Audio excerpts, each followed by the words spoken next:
We start with the lecture given by Professor Chunlai Zhou from the Renmin University of China, right, from Beijing. So he will talk about the differential privacy for belief function. I think it's quite new topic. I never heard about this before. Okay, so please. Okay. Okay, thank you, Neil, for the invitation, and also want to thank all the professors and the students here. This was a joint work with my graduate student, Li Qu. Actually, this is my work just in 2019 and 2020. So this is the outline of my today's talk. So first, I will just give some very basic background about the Dempster-Shafer theory of evidence, and then I give some basic background about the differential privacy. And next, and then I will just talk about our main contributions. And then the first, I will give kind of evidential framework for the differential privacy. And then I will just focus only two semantics for the belief functions. One is the Shafer semantics, and the second one is the Walley semantics in terms of imprecise probabilities. This is my motivation. In 2019, I attended one conference in the North America, in the United States. It's called the BFF. I guess some professor probably heard of this conference. It's called the Patient Frequentist and the Fiducial Conference. Is organized. It's just organized by some professors from Harvard and by Professor Shafer from Rutgers University, but mainly just focused on the statistical part. So I attended this conference, and then because in 2019, it's just 1 year before 2020. 2020, in fact, is a very important year in the United States because it's called the U.S. Census for 2020. Because census is just very important in the American politics. So the results from the census will just decide the distribution of the political powers. So I attended this conference, and this conference is dominated by the topic of differential privacy. So and then I communicated with one professor there, and then he gave me some suggestions to just work on the belief functions and then differential privacy. So and then later, and then I thought about that, and then read the book by the founders of the differential privacy, Zhou. At that time, he was a professor at Harvard. There's one very important sentence from the Zhou. He said that privacy came from vandalization. So a moment later, I will give very brief review of differential privacy, and you will see that how the differential privacy is related to the vandalization. So there's another kind of method is for the privacy preservation. It's called k-anonymity. So this was actually a very old kind of method to preserve privacy from one professor in Harvard. The main idea about the k-anonymity is like this one. The information for each person contained in the release cannot be distinguished from at least k-1 individuals whose information also appeared in this release. And then this individual's privacy is preserved. This is the main idea. So now I give a very simple example. So you can see this in this table. So this is just the personal information about Bob. So this is Bob, and then this is the zip code for Bob, and this is the age for Bob. And of course, here I just wanted to make it simple, so I did not include the birthday of the Bob. So this is the information table for all these individuals. You can find here. So if we want to just preserve the privacy of the Bob, so according to this method, so we just just to delete some information. For example, so here, so for this zip code, I just delete the information about the last two digits, and for the age, and also I delete the information about the last digit. So, and then if we deal with information in this way, and then if there's an adversary or attacker, and then it will be very difficult for him to just spot precisely the personal information about Bob. So, and then the privacy can be preserved. This is a very important method to preserve the information, probably before the differential privacy. So you can see that we can use kind of a set to preserve information. Okay, so this so after I read these two papers, and then I have some kind of very general idea why not just use belief functions. So because we know that according to the Dempster model, we know so given a probability space, and then given a multivariate mapping, and then we can get all kind of evidence space. This was just the Dempster model. And then for differential privacy, we use probabilities to preserve the privacy. But for the colorability, we used the multivariate mapping to preserve the privacy. So why don't we just combine them together? So, and this is just my motivation to study the differential privacy for belief functions. And then I look at the literature in the database, and also look at the literature in the security and the privacy. And then there are some other papers also have the very similar ideas. So this is why this is my motivation to start the differential privacy for belief functions. So it looks very natural. So to me, it looks very natural. But of course, there's some kind of subtleties.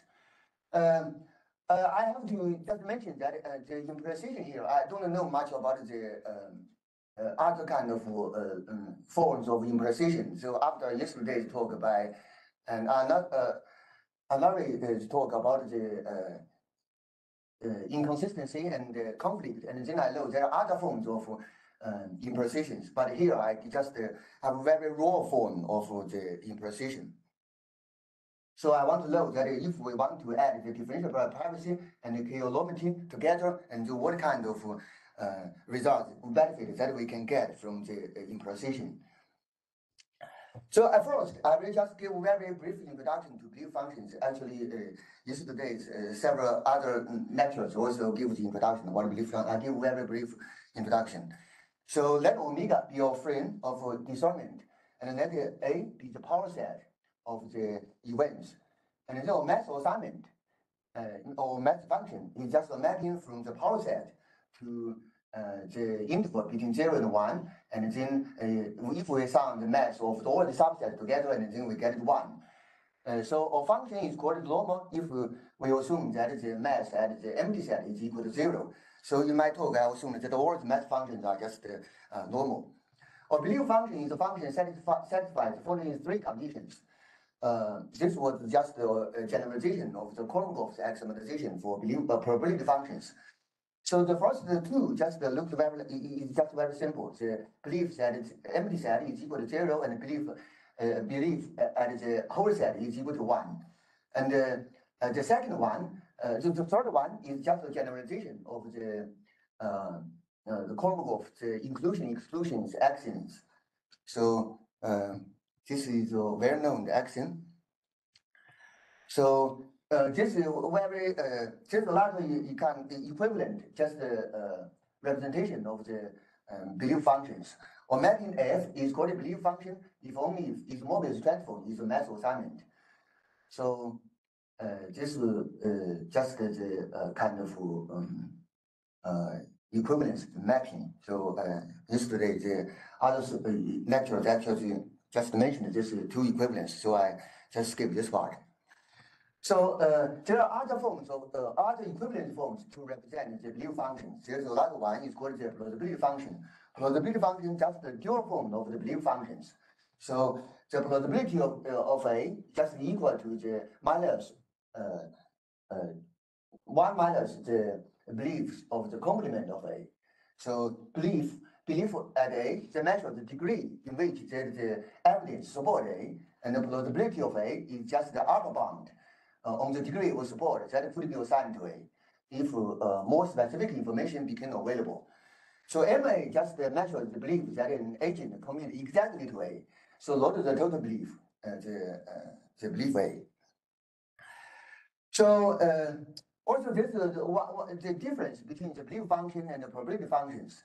So for the belief functions, so for the math function, so we have to assign the math to each subset of the whole set. But for probability function, so if we want to define a probability function, we only need to assign the probabilities at each singletons. So the probability functions just looks much easier. Here I give a very example to illustrate how to just use the belief functions to represent the evidence. This example just came from the book by Shafer. So, a murder has been committed. There are three suspects: Zhou, Mary, and Peter. And the witness saw the murder going away in the darkness, and he can only assert that it was a man. But however, we know that the witness is drunk 20% of the time. So this piece of information can be represented by the following mass function.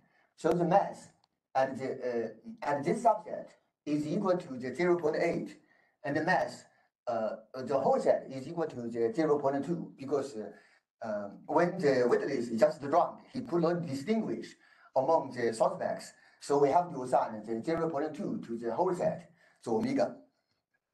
So now we will use the Dempster models to represent this evidence. So there was a probability space. So omega, there are two possibilities. So one is drunk, the two states. One is drunk, the other one is sober. So the probability of drunk is 0.2, right? So there's a multi-value mapping from the probability space to omega. So I give an illustration just below. So we map the state of drunk to the whole set omega, and then we map the sober to this subset, because the witness know assert that the suspect is just the man, and Peter and Jones are just their men. So this is why we also we mapped the sober to this subset. So this is the so-called the Dempster model.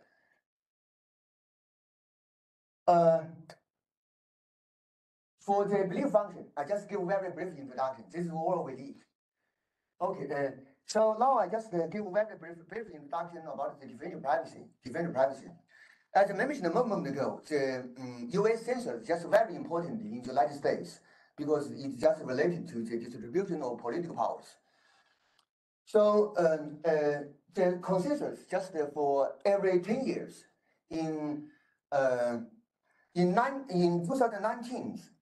So the United States, the American government just decided to use the differential privacy in the US census to preserve the privacy, because after probably 2015, so the individual privacy became more and more important, especially in Europe. I know that in Europe there's one regulation is called GDPR, the General Privacy Regulation. So it's very, very important in Europe.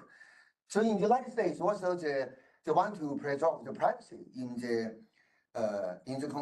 the census, because this is also required by the federal laws.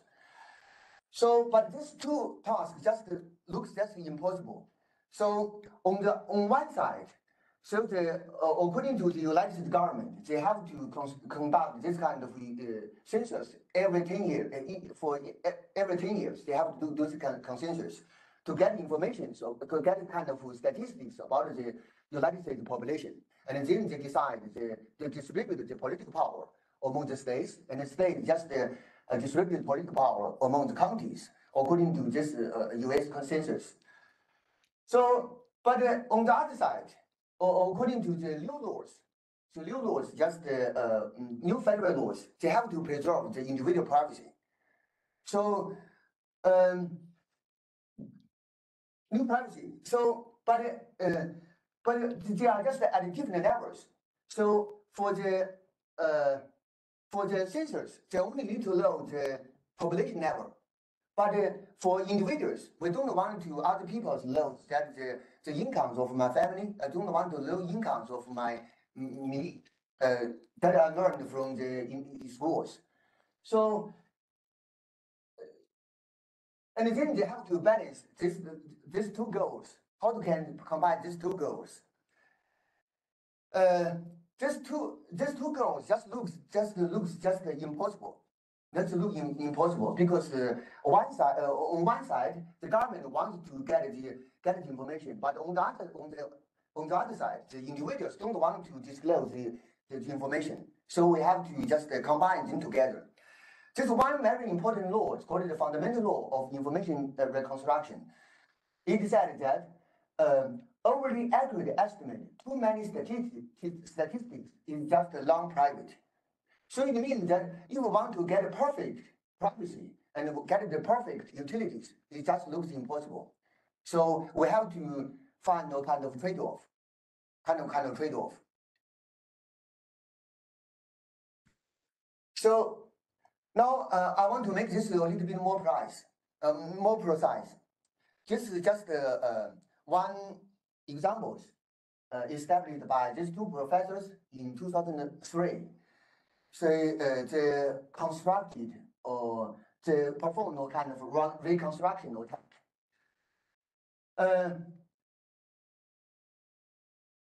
So we assume this is just the privacy, the personal information, and this is a matrix.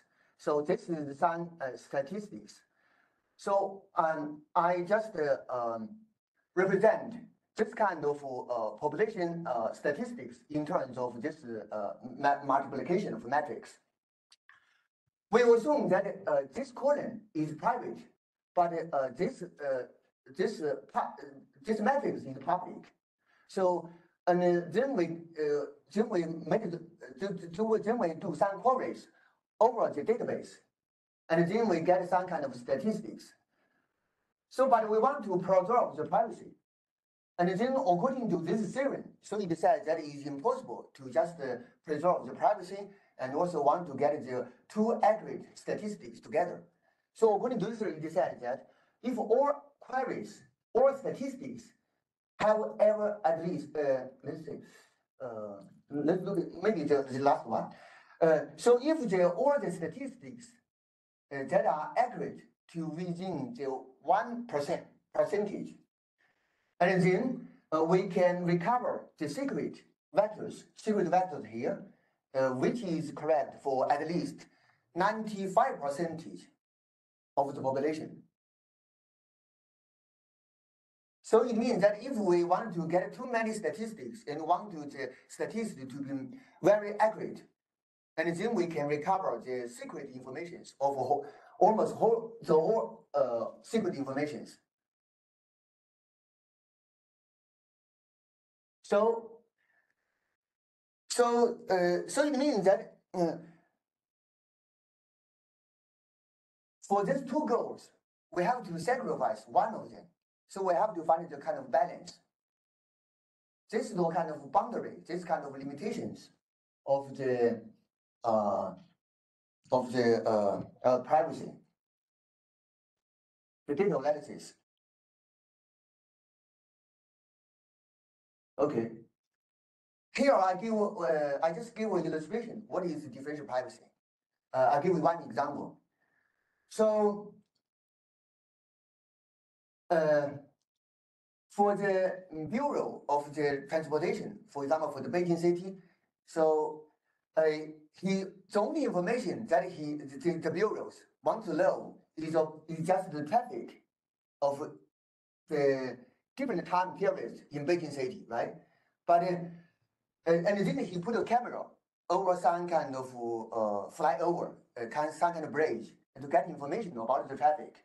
But this kind of cameras cannot be too accurate. If the camera is just too precise, and then he can just know that which person drives this car, and then at what time period this car just passed over this bridge, right? So in some sense, this is very, very personal, very personal. So for the Bureau of the Transportation, so the only thing that he wants to know, just know that the traffic at a different period of time. So he doesn't really know that who drives this car. So, and then if we impose the differential privacy over the information, and then we will get this picture. So from this picture, that we can just know that the traffic that at a different road and a different time period in Beijing city. But we don't know that a specific person just drive this car at what time and where and which location, and then this information is privacy. So we really don't want the bureaus to know this kind of information. So this picture, I think, that give very good illustrations of differential privacy. Okay, so now I give but differential privacy is very different from other notions of privacy in the literature. So here I give very simple definitions about the differential privacy.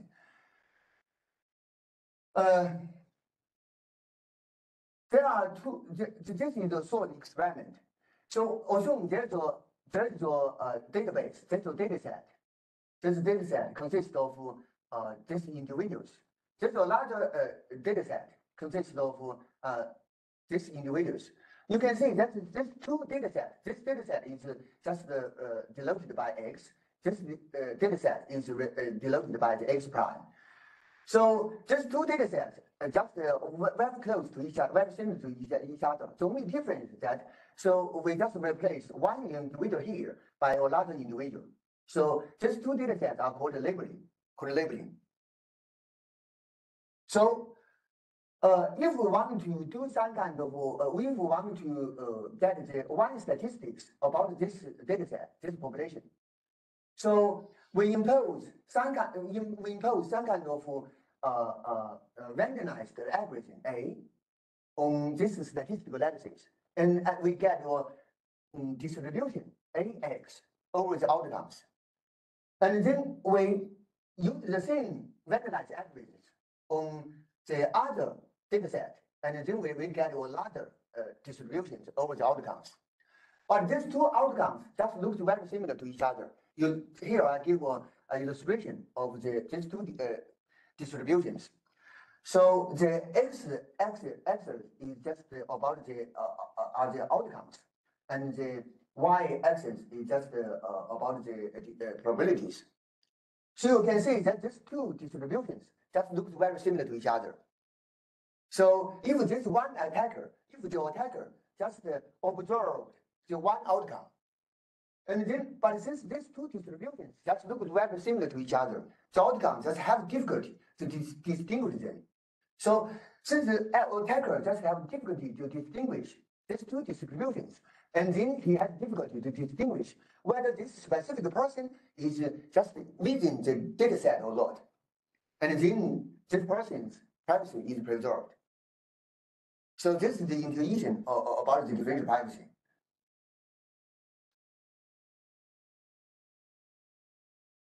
So now I present the formal definition of differential privacy. So organized algorithm A from the X to the set of distribution over the outcome set Y is called a differential privacy private if it satisfies the following conditions. So if the attacker observes the outcome Y, the probability that the income is X and the probability of income is X prime, the ratio is very small. It's smaller than epsilon. So this quantity just represent the privacy loss by observing the outcome Y. So if this privacy loss is very small, it's smaller than epsilon, and then we say that this algorithm is just differential private. So if epsilon is smaller, and then the privacy preserving is better. So when epsilon is equal to 0, so it is called the perfect privacy preserving, right? Because low privacy is lost. So this is called this is the definition of the differential privacy. So there are some very good properties associated with differential privacy. So one property is called the post-processing. So if we recognize the aggregate A is called the Emerson differential private. So a moment ago, here I called it the Emerson differential private. So if A is called the Emerson differential private, and F is a randomized mapping, is a kind of post-processing.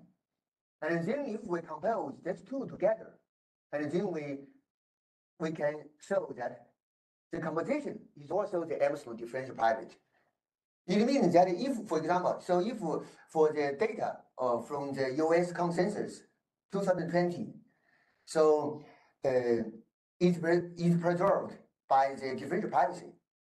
So if other data analysis wanted to do the data analysis over this data, so and then no further privacy is lost. So this is very good. So this is called the post-processing. But here we have to assume that this F actually is data independent. So it means this F has nothing to do with the private data.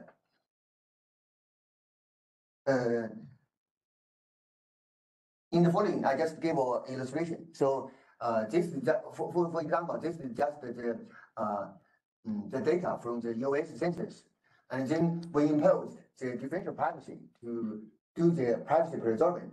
And then later, and then when one data analysis or statistician wants to do the data analysis over the privacy preserved the data set, and then according to the properties above, and we know that there's no further privacy is lost. So this is a very, very good property. So compared to the privacy preserving method before. There's another very important property, it's called composition. So if AI is Emerson I differential private, and then if we combine those privacy mechanisms together, get a composite mechanism A, and we can show that the composite, the differential privacy mechanism is just add this privacy bucket together. So it means that if we want to just develop a very complicated differential privacy mechanism, we can just start from the very simple one, and then use this kind of composition and get a more complicated one. But the good news that it's very important to construct the more complicated differential privacy. And the bad news is just when we get compose the more mechanism together, and then the strength of the privacy mechanism just will get weakened, and the more privacy will get lost. So in the literature, there's a lot of papers about how to compose the differential privacy mechanisms, but without losing the privacy much. So it's very, very important sub areas in differential privacy to do the composition. There's two very important compositions, two very important properties associated with differential privacy. There's another form of differential privacy. It's called the approximate differential privacy. It's called the Emerson data differential privacy. Or recognized aggregate A is called the Emerson data differential private if for all labeling data set X and X prime, they satisfy the following inequality. The only difference from the definition that a moment ago is that we add our data over here, So now let's just use one picture to illustrate the difference. A moment ago, we said that so if we use the recognized aggregates over the data set, and then we will get two distributions. They just look very similar to each other. But for the approximate differential privacy, if we impose this kind of aggregates over the two labeling data set, and then we will get two output distributions. This is two output distributions. They look very similar to each other, but there are some exceptions. You look at the exception over here. You look here. You can see that on the other places, these two distributions just very close to each other. But in these small areas, small intervals, these two distributions just look very different. So we allow this kind of difference. And then it's called the approximate differential privacy. But of course, we want this kind of interval just very, very small. How small? The magnitude is just like 10 minus 5, minus 5. So it's very small. So the chance of 10 minus 5 is probably just the chance of the a larger star, a larger planet just hit the Earth, right? So it's very, very small chance. But given this small chance, we just get a lot of flexibility to construct the differential privacy mechanism. So this is called the approximate differential privacy.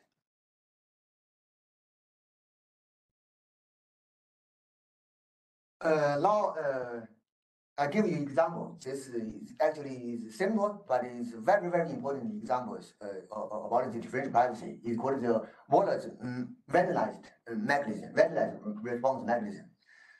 So, for example, we want to conduct a survey on the student body of JST. We want to know how many people in the JST are just HIV, for example. But this is very personal information. It's very private. So, but for the administrator, they want to get this information and then how to get this information because it's very important to just help the students. But the students don't want to disclose this information to the administrator because it's very personal. So how can you do that? And then in 1960s, one statistician called Walley, she designed a mechanism called vandalized response mechanism to do that. So this is the mechanism. So if you want to do the survey, so if this is the student, if he has the HIV, right? According to this mechanism, so you flip the coin. This coin is a public coin. So this coin is 20% is just head, and 50% is just tail. So if the coin is just the head, and then the student has to answer the truthfully. So if the coin just the tail, and then this student just answered randomly. So the student will feel very safe because why? Because if the administrator get the answer from the student, because student answered yes, but the administrator don't sure whether the student really had HIV or not, because still has some chance that 40% of the chance that the student just answered randomly. So this is why the student's privacy just preserved.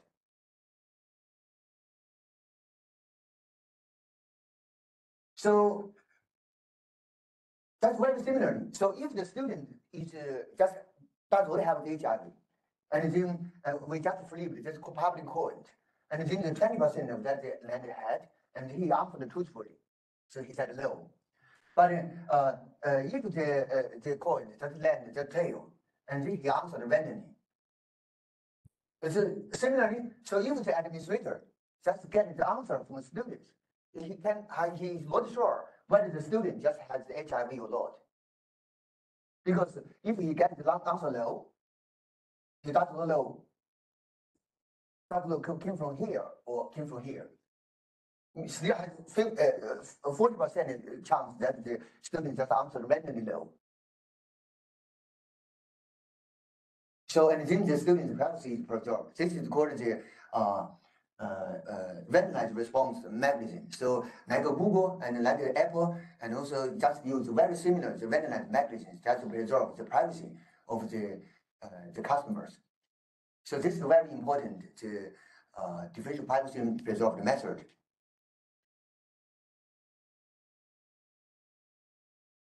So here I give a very simple example to illustrate how to use the vandalized response method to do some very useful stuff, the practical stuff.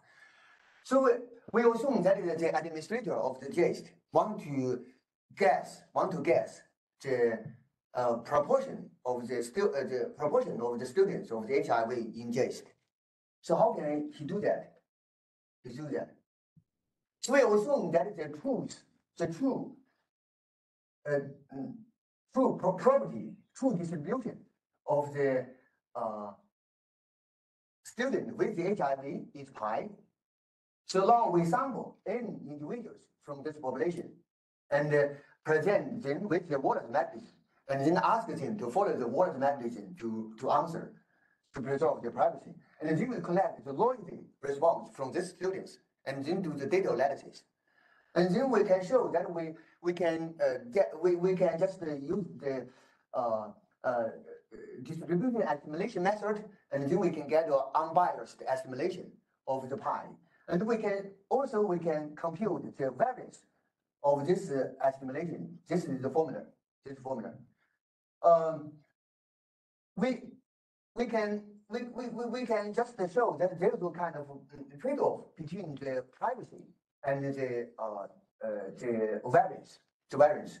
So if we want to make the epsilon smaller, and then we can show that this variance will get larger. So this is a kind of trade-off between the privacy and also the data utility.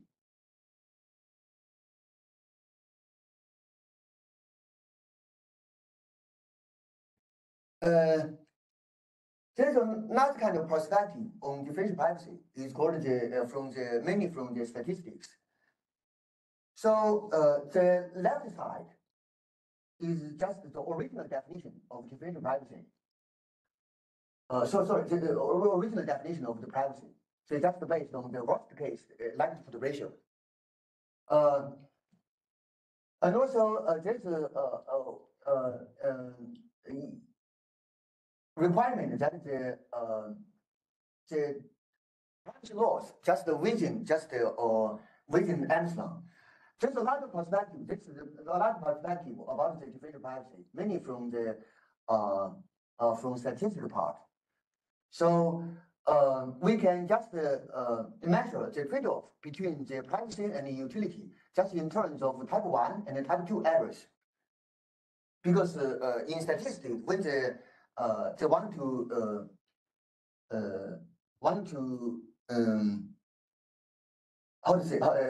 just measure the kind of this kind of trade-off, just use the type 1 and type 2 errors. So allow I will give this definition. Okay, so we assume that this is the original assumption. This is the alternative assumptions.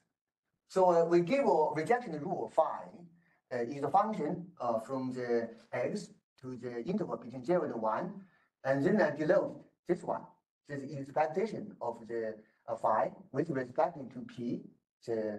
With p is called the type 1 error, and then I define the type 2 errors. So it's 1 minus the expectations of the phi with respect to the goal.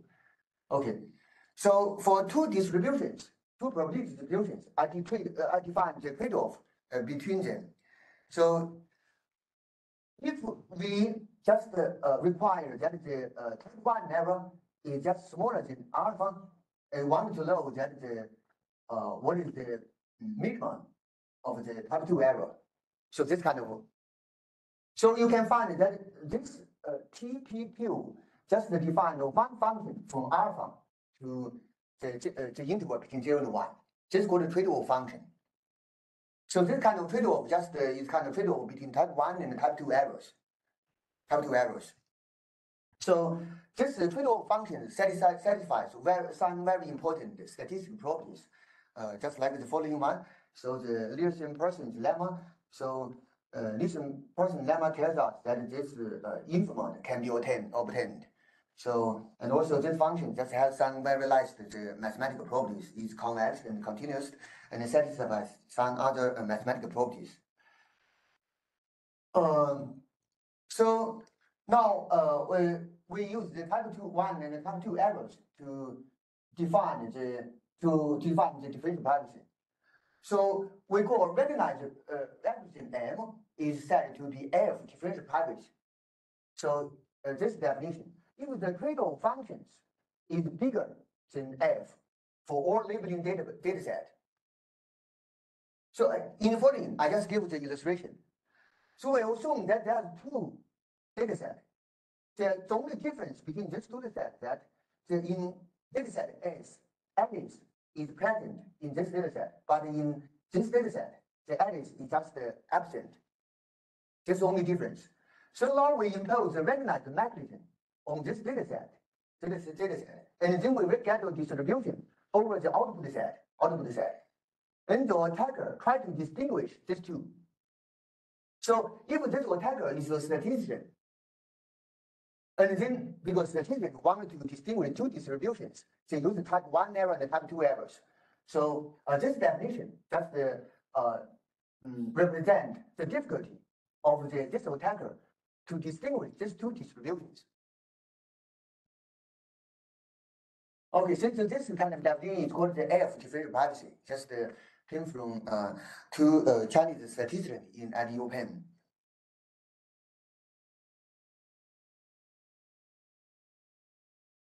Okay, so the original definition of differential privacy has a very close relationship to the F differential privacy. Here I'll give one very simple example. So this is the original definition of the differential privacy. Now we just consider the simple case, the Waller's vandalized response mechanism is a very simple one. So we can represent the Waller's vandalized response mechanism just in terms of type 1 error and the type 2 errors. So we will get this graph. So it's a very elegant representation of the classical differential privacy. So this work just came from the two statisticians in 2010. Actually, the Neville Whiteman also the PhD thesis was also about the belief function, but later he switched to other part in statistics. Okay, so this is just give very brief introduction to the differential privacy. Now I just wanted to talk about our results, how to define the differential privacy in terms of belief functions. Here I give this is my general picture. So according to my understanding, so we can define according to Dempster model. So each evidence space just can be regarded as kind of probability space plus or multiple value matching. So now I want to combine the differential privacy plus the k-alomity. So to say that what kind of benefit that we can get from the imprecisions. Let X be the let the set X be your private source of information and Y be the output alphabet. So Q is called the evidential privacy mechanism. So if each row of the matrix Q is a match function on Y, but it's on Y. Maybe here I can change the match function to belief function or plausibility function, get other kind of definition of the evidential privacy mechanism. In other words, so each evidential mechanism Q maps. So each input X to a distribution over Y, but this distribution just represented by the match function, by the belief function, or by the plausibility function. So this is just the generalization of the traditional differential privacy mechanism. So make this kind of change. Or E just just an event. So just a subset of Y. No, here I will just regard this Y as a kind of a variable. Is a subset of this Y. Set Y and Y belong to E. So here I just how to say, this is one kind of one ambiguity. So this Y is a set, but this Y is just regarded as a variable. It's variable. So essentially it could be Y and the X should be this one. It's Y just YX belong to E. It's just just regarding the variable.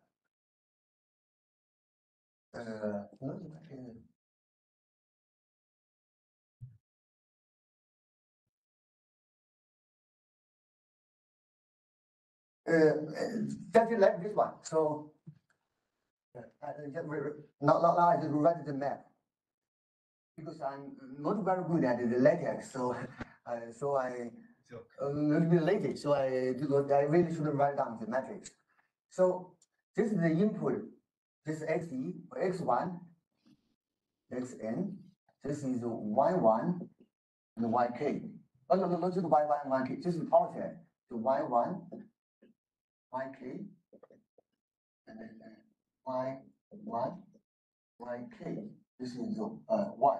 That is the Q metric, right? No, it's the n times 2k minus 1. Then you call that matrix is Q. That called this is called the evidential matrix. Okay, then each row is one mark function of the y and our set of y. Which one? I mean each row of the Q matrix. Yeah. It's one mark function. One minus function, yeah. So I call this one is called m x q msq. You can also call it the belief x q or probability x q.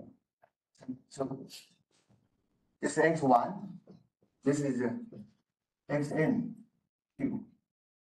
So that means E is the set of all mark function over y, right? Yeah, you're right. Yeah. Okay. Yeah. Okay, got it. Yeah.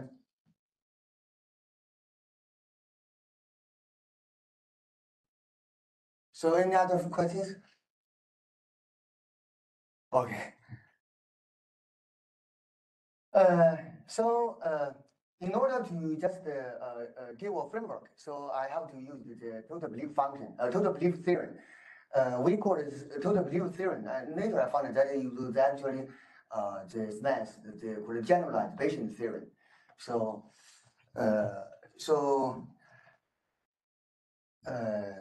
this is the theorem. I think this is a very important theorem. So for each x, for each input x, this belief function can be identified as this function, right? This is called the conditionally embedding. Oh no, it's called I forgot. It's called the conditionally embedding, right? It's called conditionally embedding into this space x times y. So now represent the BEAR code. So do this way.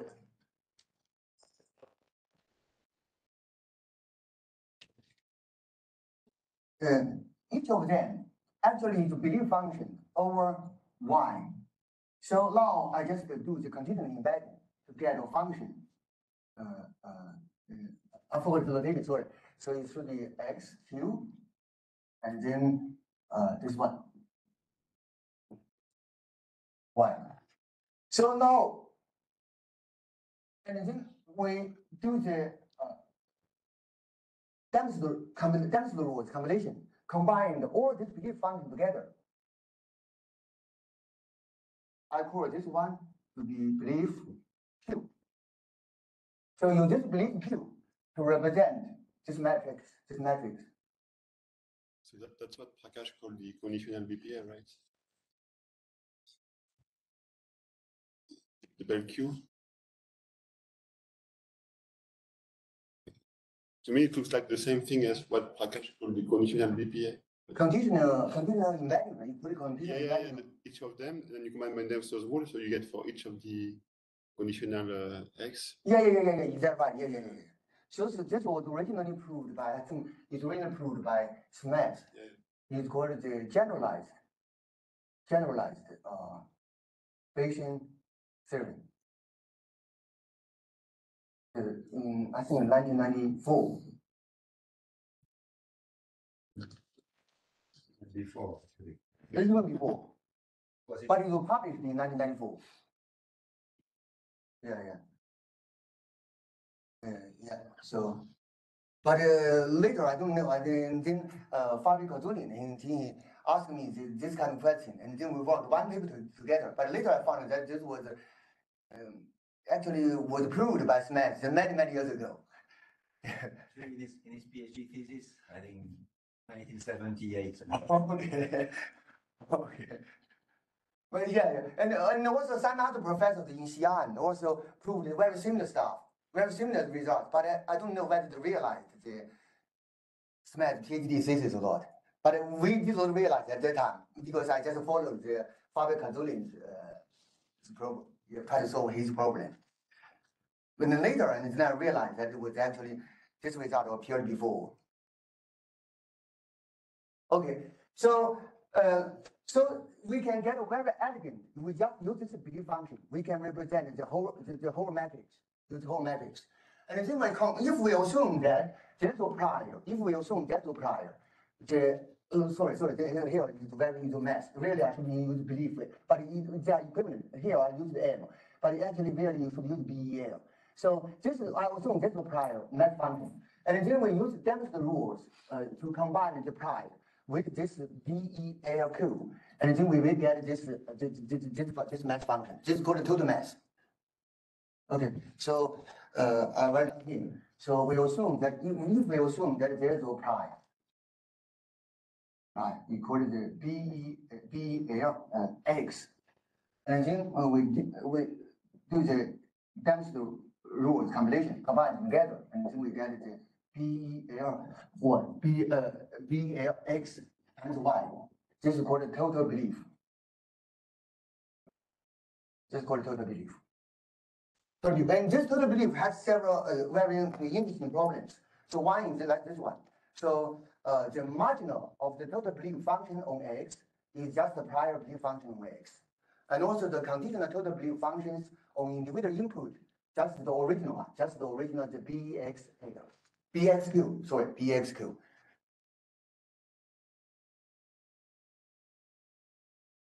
So this is called the total belief theory. Now I wanted to use this total belief theory as a kind of framework to just represent the uncertainties in the differential privacy. Next, the attacker or the prior uncertainty is represented with your set function U. Here I use the set function instead of the probability function U, which may be your math function, belief function, or plausibility function. And his posterior uncertainty after observing the event E can be represented by another set function U prime. So now I want to represent the change from U to U prime. So I use the likelihood ratio to represent this kind of change. So the attacker uncertainty change can be formulated as the following, called the uncertainty factor. I created this word, but this word just came from the Bayesian factor.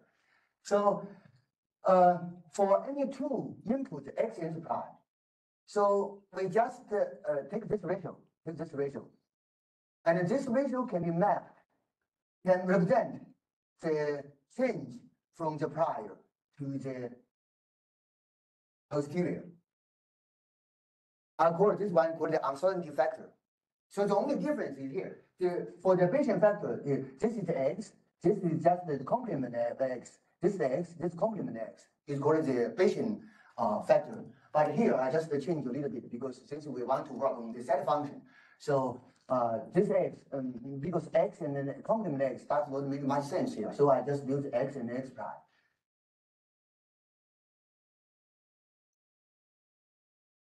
Okay, so the denominator just corresponds to the initial betting odds for X and whereas the X prime.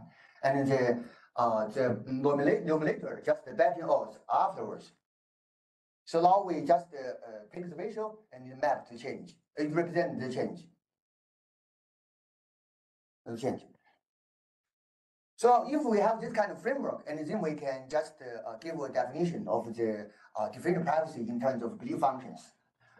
So now, if we want to represent the uncertainty with the math function, and after observing the E, we want to find the change. So this is the change. So this is the prior math function, right? This is just the posterior math function. So we just find the change. This is the prior belief in X. This is after observing E, this is the posterior. This is posterior change. Why I put a G here? Because here I use the kind of conditioning called the geometric conditioning. Geometric conditioning. Later I will just say that this actually is one problem. But here I want to be very general. If we assume that the prior belief function just very general, if we want to get this kind of equality, we have to assume that the conditioning here is just the geometric conditioning. So here I just assume the geometric conditioning. And later I will say that in practice this is no problem. So this was just the uncertainty factors, just in terms of math function. So this is the change. So if we assume that this change is just very small, is smaller than epsilon, so and then we can define the differential privacy. Because the statisticians define differential privacy in this way, just according to the likelihood ratio.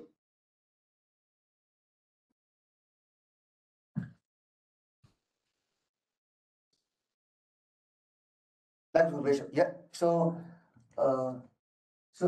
for this one is just this is just what? Just if the input is X, if this input is X, and then if we impose the evidential privacy mechanism on this X, and we will get a match function. This is the match function. If the input is X prime, if we impose the evidential privacy mechanism on this X prime, and then we will get a match function. This is a match function. So we can interpret this ratio in this way. So the denominator just is about the prior, and then the denominator is just about the posterior. So this ratio just measures the change. So if this change actually is about the privacy loss. So if this privacy loss is smaller than epsilon, and then we can define the privacy differential privacy in terms of belief function. So this is my motivation. I read the literature. I try to find appropriate is a definition of likelihood. And Thury actually wrote some paper in 2014 about likelihood. And later, I think the Fabio also wrote some paper about likelihood, but I don't know which one is better. So here I just pick up one very literally. So I really don't know the motivation of the very good justification of this kind of likelihood. So I have to do some further work. So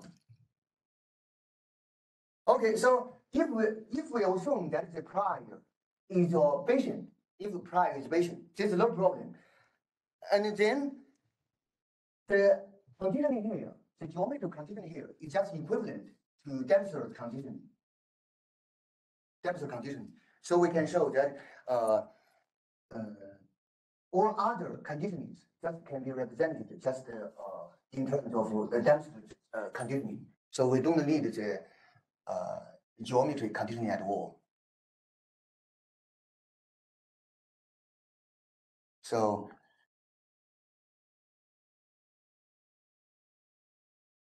okay, so now I just pick up one. I represent the uncertainty in terms of math function, and then I will give two definitions. They are just very different. So my first definition, just based on the Shafer's randomized code message in semantics. So yesterday's Frederick and also Thury also already gave an introduction about this semantics. Now I just repeat. So assume there's a list of codes, C1 and to Cn, and the chance of C1 being chosen is P1. Now we choose the code at random and use this code to encode the message and then send us the result. And then decode the encoded message using each of the codes and find that this always produces the message of the form that the truth is in A for some non-empty subset A. So let AI denote the subset we get when we decode using the CI. And we define the MA is equal to this sum for each A. So the number of MA, just the sum of the chunks for those codes that indicate A was the true message. So it is in this sense, the total chance that the true message was just A. Okay, so now just repeat. Now I give a definition just of differential privacy in terms of Shafer's semantics.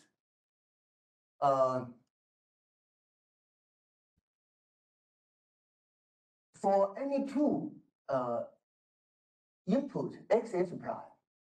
So now I define this. Let's say sorry. Yes. So now I define this ratio. This ratio. This is we already know that this ratio actually is equivalent to some kind of evidential factor. Evidential factor. So now just put the log before this ratio, and then we will get the privacy loss. We use this one to define the privacy loss. If this privacy loss just the region epsilon, and then we call this recognized mechanism Q is epsilon local differential privacy according to Shafer.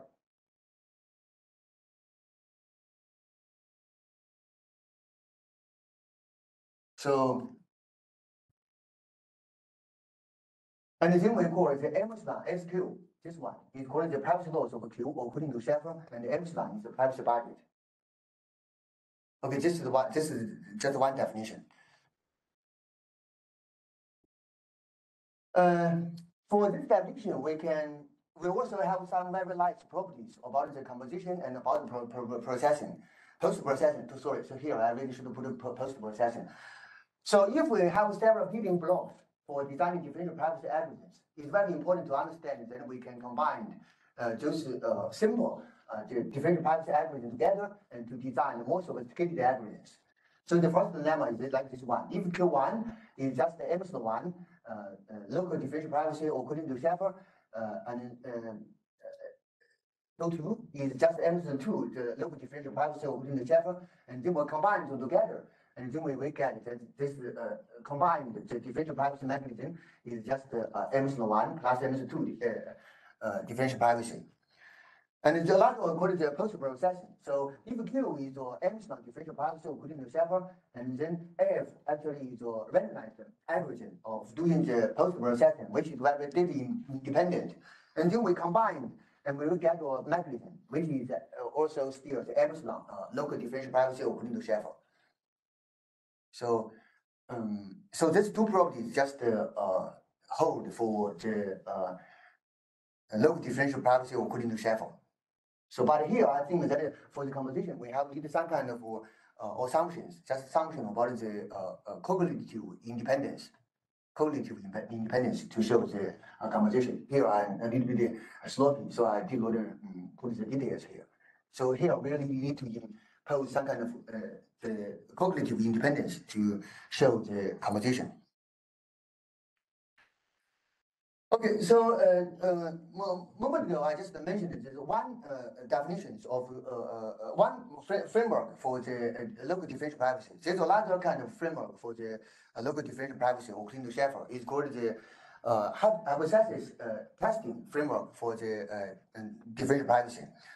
So from a technical perspective, the privacy requirement just can be followed like in the following way, right? The first one is the original hypothesis is the underlying data set is X. The alternative, the hypothesis, just the underlying data set is X prime. So now we try to distinguish these two. So now we use the type 1 and type 2 errors. So here also this notation just came from yesterday's lectures. So this the PX just is the set of all the probability distributions, which is consistent with BELX. And the PX prime Q is just all the set of all probability distributions, which is consistent with the BELX prime. Okay, so now I define the type 1 error. Type 1 error is defined in this way. So just for each probability distribution, which is consistent with this belief function, and then we just calculate the expectation of phi. This is the rejection rule. with respect to PR and take the soap, this is called the type 1 error. And type 2 error just defined very similarly. Type 2 similarly. Okay.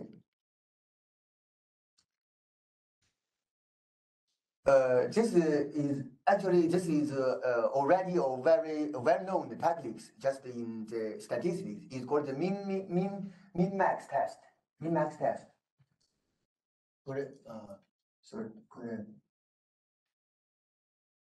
Min-max test for capacities. Okay. So this one I worked on differential privacy for belief function. I found that there are many techniques already exist in the literature, but in statistics, so this test is called the min-max test.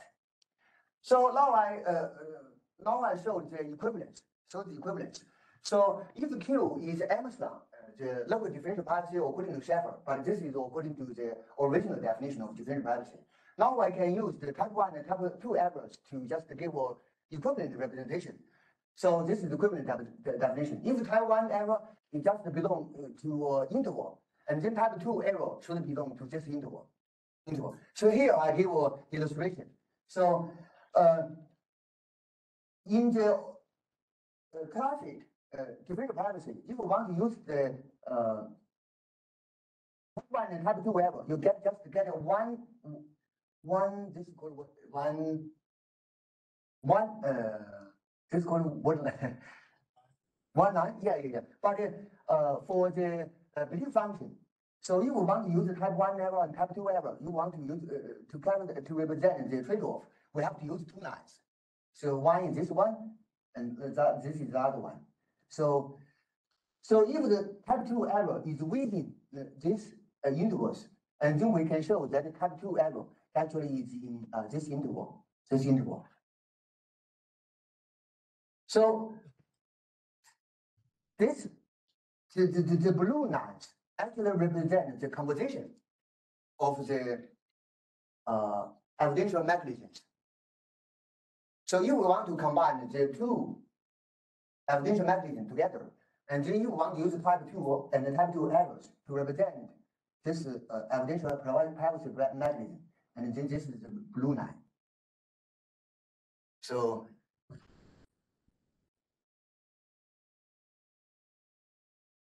okay. So any questions?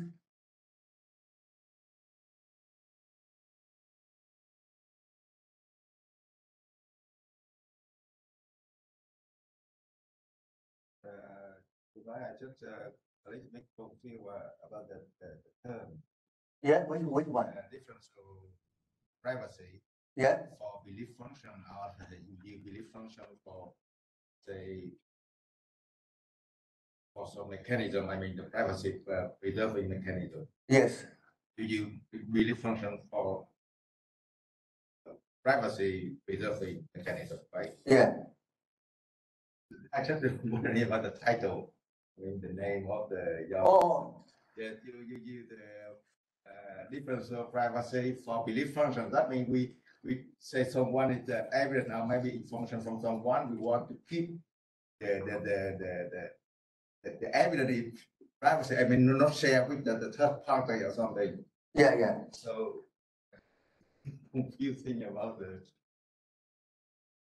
title. Yes, a belief function for privacy preserving I really originally I just privacy for belief function. Privacy. That is not originally I used the title the differential privacy in terms of belief functions. yes, Probably it's more appropriate. My understanding is. Yeah. So later I changed a little bit. So yeah, so probably it's better to use internal instead of for. I don't know, maybe Blackhouse or some other it might be. Okay. Yeah, the belief function framework. Yes, that is maybe belief function framework for privacy preserving. Oh, this is better. Okay, thanks. Okay, so now I illustrate just the differential privacy for sorry, differential for belief functions just for one problem. This one problem is we just call it the discrete distribution estimation problem. This is actually one very important problem just in differential privacy literature. So I choose this problem. Or when we assume that x1, xn are just raw IID according to some distribution pi, but this pi is unknown, so we have to estimate. Our privacy mechanism Q just applied independently to each sample of xi and produced the output. So our goal is just to estimate the distribution pi from the output yn, y1 and yn. So within some kind of privacy budget requirement. In our paper, we showed we just use the most likelihood estimation and use some other methods, and then we showed that we can get unbiased estimation of the pi, and also we get a formula for the variance of the estimation. This is the formula.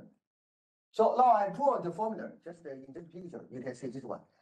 So this was actually the very simple one. So we assume that we work just very simple example like this one. We assume that only two elements. One is y1, the other one is y2, and then y1, y2. Okay. So the math for y1 is p, this one is q, and the p for this one. Okay, this is a very simple one. And then we can get the trade-off between the privacy and the utility, just in this way. So if the p plus q is equal to 0.7, this is the trade-off function. This is if p plus q is equal to 0.8, and you get another one. And then if p plus q is equal to 1, this was simply just the Waller's mechanism. You can say that the Waller's mechanism just the best among all the different privacy for belief function, because for the Waller's mechanism, just we can regard it as a kind of Bayesian, right? The Bayesian differential mechanism. So from here we can say that the Waller's mechanism that's the best. But if the uncertainty, if the 1 minus p minus q is very large, and then we can find that the trade-off function just get worse. So in some sense, this also looks a little bit counterintuitive to me. So yeah. Me too. Yeah, okay. Yeah. So now I'm still working to try to say, well, what is the problem for this counterintuitive results? In the Warner's model, I understood in the probabilistic case, the P was the probability of changing the answer from yes to no, P is the probability for true, for telling truthfully. Yeah, but it was the same. If the answer is yes or the answer is no, you use the same P, right? If you go to your slide, you had where you explain the mechanism. What mechanism? Oh, it's over here. Yeah. Oh, this one? Yeah. The P is the probability, right? Yeah. Yeah. The term P. Yeah. Is the probability of changing. Yeah. And the Q here now is the Dempster-Shafer's model. No. Here. Just, what is Q? Q is here. Q is this one.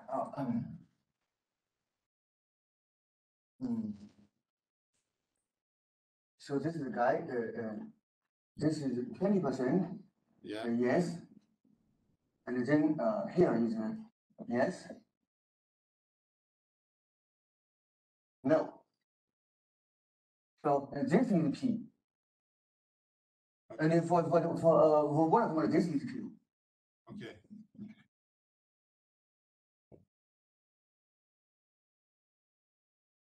This is P. This is Q.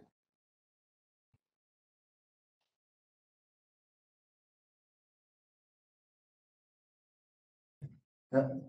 So, but for the evidential mechanism, just we assume that there's some I don't know, just some kind of ignorance.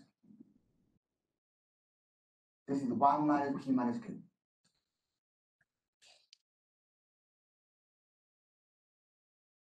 So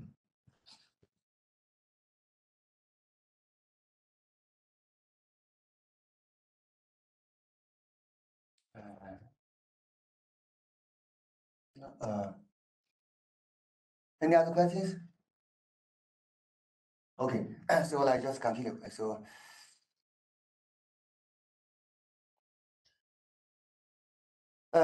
So now there's another definition, just according local differential privacy according to Walley. This was actually one suggestion, just from one professor from Harvard Statistics, Xiaoli. He once mentioned that you can try this way. So I attribute this credit to him. Okay, so if we represent belief function just in terms of imprecise probability, so we can get a very natural definitions of the differential privacy. So given there are two inputs, just x and x prime, right? These are two inputs. And then we just pick up one probability function distributions, which is consistent with the belief function at x. And we pick up another probability functions, which is consistent with the belief at x prime. Okay. So now we take the ratio. Okay, take the ratio. And then take the max. Take the max. Take the max. And then we define this one. And then we put log in front. And then call this one is quantified the privacy loss. This looks very natural. It means that over all possibilities, over all possibilities, and then you just compute the privacy loss. So if this privacy loss is smaller than epsilon, so it means that is differential privacy according to Walley. So only difference is over here to here. But this definition just the classic one. Okay. So now we can get a definition, just called local differential privacy according to Walley. So if we define the privacy loss in this way, if the privacy loss just within epsilon, and then we call this is the epsilon local differential privacy according to Walley. And also we can show that it satisfies the composition and it satisfies the post-processing. This is much easier to show. We don't need any assumption at all. So we just borrowed the kind of the properties from the probability theory. So it's much easier. It also looks very natural. Now I just want to use the hypothesis testing to give an interpretation of this definition. It also looks very natural, but it also is a little more complicated. I tried this one for a long time. And then we have to define two kinds of type errors. So one is called the optimistic, the other one is called the pessimistic. How can we define the pessimistic? So given a rejection rule, we define the type 1 error. By overall, this is a pessimistic type 1 error in this way. Take the solve. And the pessimistic, the type 2 errors also in the solve. But we define the optimistic type 1 error and the type 2 error just use the inf. This is called the optimistic errors. And now we can get two kind of trade-off functions. The first one is called the pessimistic trade-off functions, just according to the pessimistic, the type 1 error and the type 2 error. The other one is called the optimistic trade-off functions, just in terms of the optimistic type 1 and type 2 errors. So now we can get a larger equivalent definition, characterization of the local differential privacies. So if this randomized mechanism, just evidential privacy mechanism is called the epsilon, the LDP, and then is equivalent to the following conditions. So now I just illustrate these conditions. You can see that we have to use two lines, two curves to represent the trade-off functions. But in the original definition of the differential privacy, we use only one. But here we have to use two. One is actually the trade-off function for the pessimistic optimistic. The other one is for the optimistic. We also can do the composition. So if we compose two differential privacies together, and then we can get the two curves, this one and this one. Okay, so we can get a very good characterization. So and we will use the min-max test for capacity. Okay, so now we combine these two definitions to see which one is better. Okay, to see which one is better. We can find that this is the original Walley model. This was the Shepherd model. If we give a differential privacy in terms of the Shepherd model. So here actually is just the definition according to Walley. You can see that the Walley model is the best, just in terms of the trade-off. Okay, so you can find their places. Okay, now I will talk some kind of survey experiments just conducted by my graduate students, Huynh, to just show that the what kind of benefits that we can get by adding imprecision to the vandalization. So we do the kind of survey experiments because in practice, if we want to do the survey, but for each individuals, they are worried about that their privacy will be closed. But because maybe in some cases they don't trust, so don't trust the privacy mechanism. They don't want to disclose their information. So don't want to participate. So how can increase the participant rate, right? Participation rate is very important. So I think the belief functions has some kind of advantage because there's some kind of imprecision will give the individuals some kind of sense of safety. So this is why I asked my students to conduct some kind of surveys online, actually last year. So we want to know the following problems. We conduct a survey. We want to show that whether our mechanisms increase the participant rate, participants' willingness to provide the private information. This is the first question.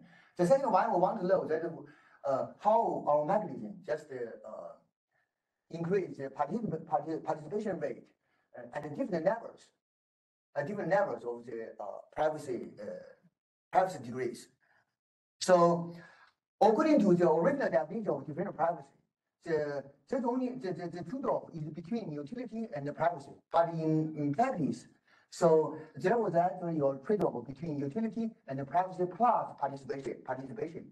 Because sometimes people don't want to give you the private information. So I conduct the experiment. This is the result. Here I just give a very simple illustration of the difference of our mechanism from the Walley mechanism. On the left side, this was the illustration of the Walley mechanism. It said that probably 80% you can tell the truth, but 20% you can say I don't to lie, right? To lie. Okay, but in our mechanism, we just not only we wanted the response to truthfully, but also on the other hand, we allow that the response to answer ambiguously.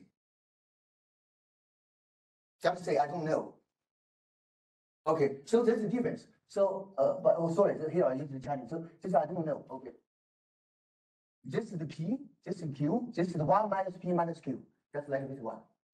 Okay, so I just ask the individuals which mechanism do you prefer?